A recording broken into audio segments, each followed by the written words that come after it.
伫台电公司业务处长蔡志猛的感告，新任台电台南区营业处长黄明顺，对卸任的处长徐敦贵处长接下应信，并且宣誓就任台南区营业处的处长。高级典礼包括市长黄伟哲、市府经发局的主笔，以及台电各区处民意代表拢到场出席。市长致辞时，除了感谢台电伫电力的开发，甲供应民生用电的重大贡献。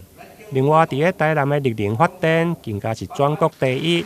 希望会用加速2050年净零碳排的时程。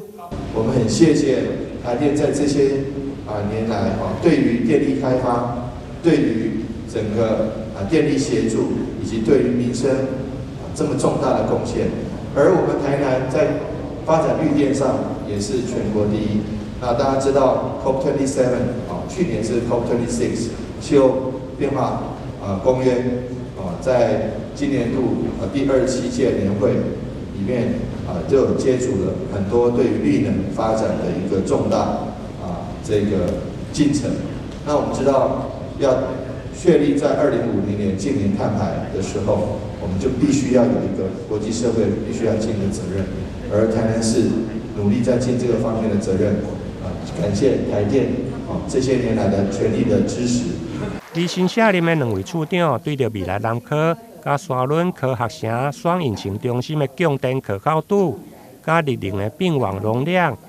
伫经历的努力下，现任处长嘛表示，将持续提供稳定的供电。那我们的高科技呢，除了半导体南科的半导体之外呢，半导体厂之外呢，未来更有沙仑科学城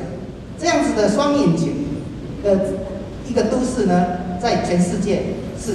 也是非常少绝无仅有的。那敦贵呢，我想在这边除了感激还是感激。最后呢，我想要表达的是感谢这几年来大家对我的协助跟包容。主要讲的双引擎的城市，因为台中有中科，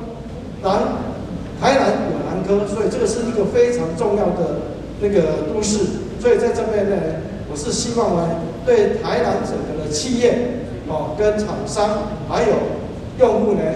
拿到的稳定供电还有营造一个那个友善的并网尤其提供稳定电力这是我们最重要的。新任处长黄明顺做代是积极负责，重视员工的安全甲健康。伫台中区处时，就连续2档得到劳资关系特优的单位，希望未来伫带领台南的团队，嘛会用持续过去优良的传统甲绩效，并且持续稳定供电、发展绿能。台南新闻引根采访报道。